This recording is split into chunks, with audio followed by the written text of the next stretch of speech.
الحمد لله ثم الحمد لله. الحمد لله الذي أعطى كل شيء خلقه ثم هدى. تبارك الذي جعل في السماء بروجا وجعل فيها سراجا وقمرا منيرا، وهو الذي جعل الليل والنهار خلفة لمن أراد أن يذكر أو أراد شكورا.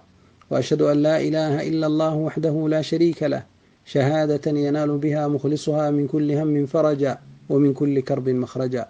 وأشهد أن محمدا عبده ورسوله صلى الله عليه وعلى آله وصحبه ومن تبعهم بإحسان إلى يوم الدين. أما بعد، إخوة الإيمان والإسلام، وبرنامج كيني يا باغي الخير أقبل، warkii khayrka doonahayow kaalay.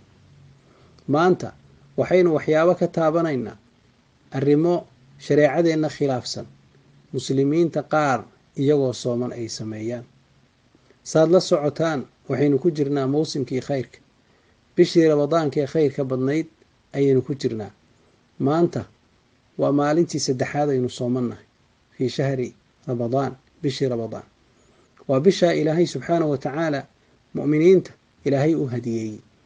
albaabadii jannada la furay, samadii la furay, albaabadii naarta la xiray. hadduu ilaahay ku roon yahay, khayrkana lagu yeeray, ee la doonahayo qofka muslimka inuu ku hadaafo daacada alle subxaanahu wa tacaala kuna hidoobo. iyadoo saa ay jirto baa laga yaabaa muslimiinta qaar waxyaabo markaa iyada khilaafsan sharciga inay sameeyaan bisha ramadaan dhexdeeda. nabiga sala allahu calayhi waaalihi wasalam xadiis saxiixa waxa uu leeyahay fii sunan ibni maaja ku sugan min xadiidi abu hurayra. nabigu sala allahu calayh wasalam waxa uu leeyahay: ruba saa'imin laysa lahu min siyaamihi ila aljuuc, wa ruba qaa'imin laysa lahu min qiyaamihi ila asahar. waxaa badan mid sooman oo soonkiisa aan ka helaynin ilaa gaajo mooyaane. waxaa badan mid tukanahaya habeenkii, salaadiisana aan ka helaynin ilaa dhafar iyo soo jeed mooyaane. sababtuna waxaa weeyaan macaasidii iyo xaaraantii ayay ka celin waayeen jawaarixdoodii iyo xubnahoodii.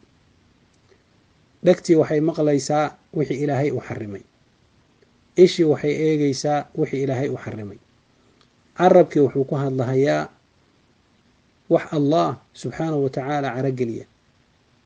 habeenkiibuu qofkii tukanahaya, waxaa laga yaabaa ikhlaaskii inuu ka maqan yahay, ama salaadiisu ay khilaafsan tahay hadyigii nabiga sala allahu calayhi wasalam. dhafar iyo soo jeed unbuu ka helahaya. marka ikhwata aliimaani waalislaam, soonka ma aha qofka cunto iyo cabitaan keliya inuu ka tago. soonku waxaa weeye qofka inuu xifdiyo jawaarixdiisa, kana ilaaliyo macsida alle subxaanahu wa tacaala. waxyaabaha mukhaalafaadka muslimiinta qaar iyagoo sooman ay sameeyaan waxaa ka mid a salaadihii faradkaa in la dayaco.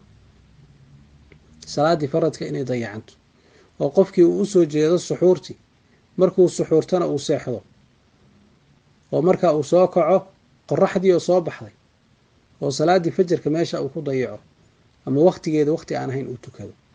salaadana waynu garanaynaa sha'niga ay leedahay.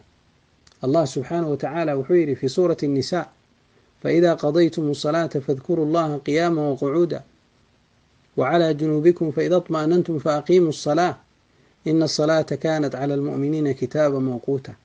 salaada mu'miniinta dushooda waxay ku noqotay fardi wakhti leh. salaadu marka wakhti bay leedahay, in la ilaaliyo ayaana loo baahanyay. saasoo kale allah subxaanahu wa tacaala markuu inoogu sheekeeyey ambiyadii iyo rusushii iyo addoommadii ilaahay ee wanaagsanaa, waxa uu noo tilmaamay inay ka dambeeyeen dad xun. dadkaa xun sifada ugu horreysay lahaayeen waxay ahayd salaada inay dayaceen. fakhalafa min bacdihim khalfun adaacu الsalaa. dad xun baa ka dambeeyey baa ilaahay yidhi, salaada dayacay, watabacuu shahawaat, shahwooyinkoodana raacay. ilaahay waxaan ka magangelaynaa qof taariku salaad ah oo salaadiisii ka tegey shartiisa allah inaga kaafiyo. wax lala darsaa ma aha taariku salaad. wax salaad dayacay wax lala saaxiibana ma aha, wax lala darsana ma aha, wax lagu darsadana ma aha. nasalu allaha an yakfiina shara, ilaahay shartiisa inaga kaafiyo. waa wax aad iyo aada u xun qofka salaadiisa inuu dayaco. rasuulka sala allahu calayhi wasalam salaada waxa uu noo sheegay wakhti inay leedahay. allah subxaanahu wa tacaala wuxuu noo sheegay salaada inay wakhti leedahay. fii suurati almaacuun ilaahay wuxuu yidhi: faweylu lilmusaliin aladiina hum can salaatihim saahuun. halaag baa wuxuu u sugnaaday kuwa markaa iyadaa ma aragtay tukanahaya ee salaadoodii sahwinahaya.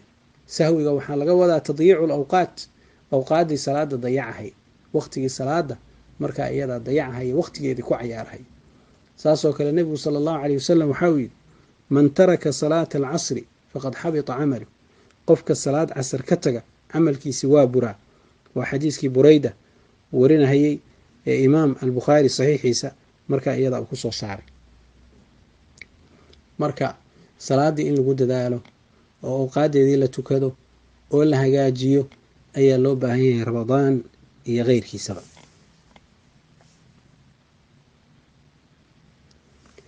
arrinta kale labaad waxaa weeye ee waxyaabahan shareecadeenna khilaafsan muslimiinta qaarna ay sameeyaan fii shahri ramadaan,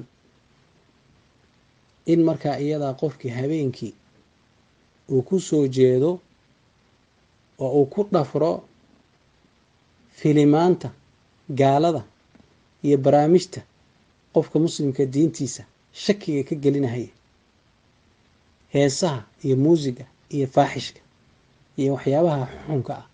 qofka habeenkii inuu markaa iyadaa maaragtay ku soo jeedo bishii ramadaan waqtigiisii iyo habeenkiisiiba inuu markaa iyadaa saas markaa iyadaa uu ku dayaco waxay ka mid tahay caadooyinka xunxun. waa habeenkii la rabay in la istaago ee la cibaadaysto ee lagu tartamo khayrka, inuu qofkii markaa habeenkii oo dhanba waxyaabahaas muxaramaadka uu markaa iyadaa kusoo jeedo.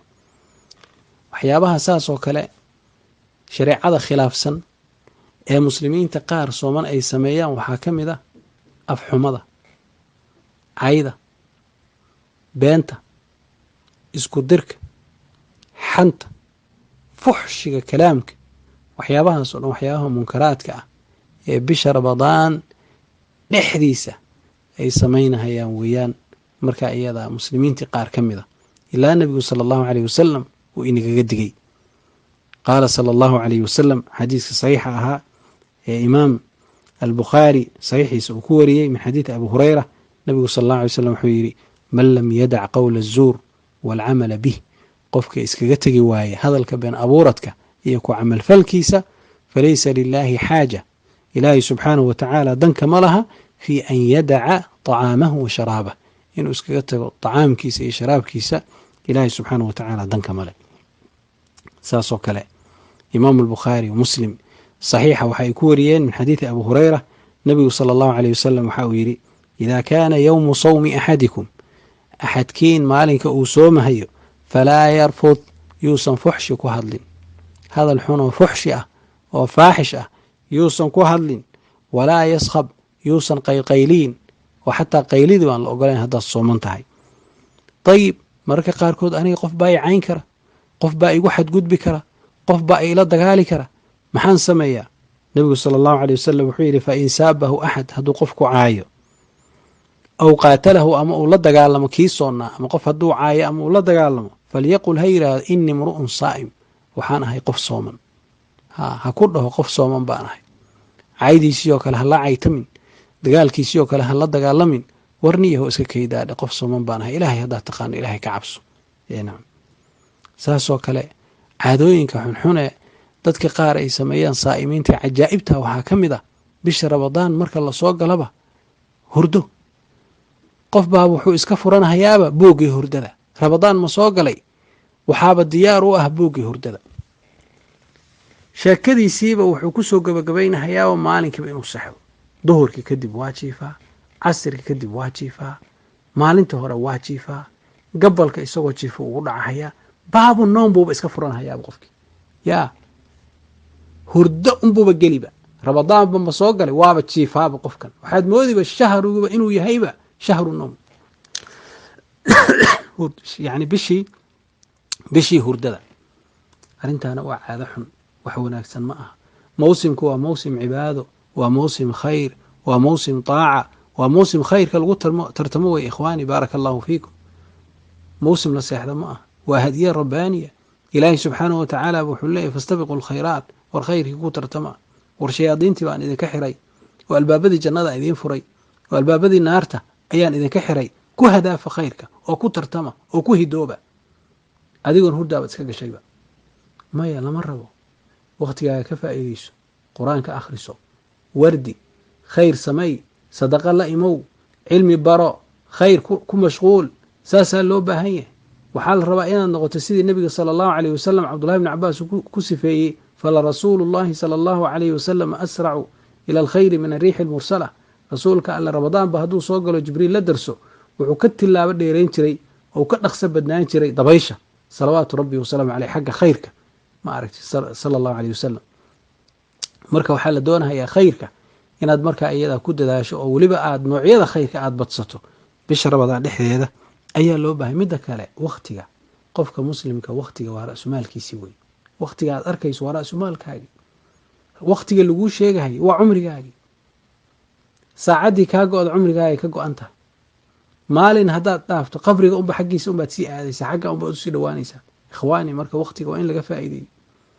bale nebigu sala allahu caleyh wasalam wuxuu noo sheegay in laisweydiinahayo waktiga, oo qofkii ilaahay hortiisa markuu istaago waktiga waa laisweydiinahaya. xadiidkii abi barza alaslami ee imaamu tirmidi sunankiisuu ku wariyey, nebigu sala allahu caleyh wasalam wuxuu yidhi laa tazuulu qadama cabdin yowma alqiyaama, addoon labadiisa lugood ma zuulahayaan maalinta qiyaamo, xataa yus'al, ilaa la weydiiyo, can cumrihi fiima afnaahu, cumrigiisii muxuu ku dhameeyey, wa can cilmihi fiima facala, cumrigiisii muxuu ku dhameeyey, maxaad cumrigaaga ku dhamaysa waa lagu weydiinahaya.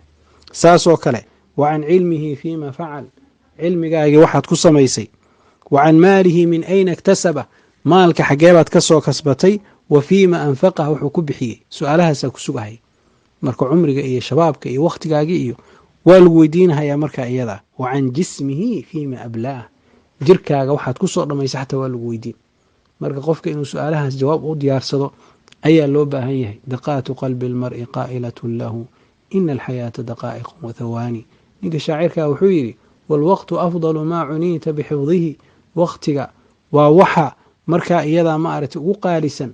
waalwaqtu anfasu maa cuniita bixifdihi, waktiga waxa ugu qaalisanee lagu faray inaad ilaaliso. wa araahu ashalu maa calayka yadiicu, waxaanan u jeedaa waxa ugu sahlan aad dayacaysa inuu yahay. waktiga waxa ugu qaalisan wey, xayaatadaado dhan waa waktigaaga wey. marka waktiga in la ilaaliyo ayaa loo baahan yahay. ilaahay dembigeenna ha dhaafo, ramadaan allah noo barakeeyo, ilaahay hanugu dara addoommada naarta laga xoreeyo, ilaahay ahlujannaha inaga dhigo, dembigeenna allah ha dhaafo. ilaahay subxaanahu watacaala ha nagu kaalmeeyo maalinka inaan soonno, habeenka aan cibaadaysano, qur-aan akhriska allah inagu kaalmeeyo, isha laabitaankeeda, carabka xifdinteeda allah inoo sahlo. asal allah subxaanahu watacaala an yubaarika lana hada shahr alfadiil. subxaanaka allahuma wabixamdika ashhadu an laa ilaaha ila anta astaqfiru waatuubu ilayk. وصلي وسلم وبارك على نبينا محمد وعلى آله وصحبه أجمعين والحمد لله رب العالمين والسلام عليكم ورحمة الله وبركاته.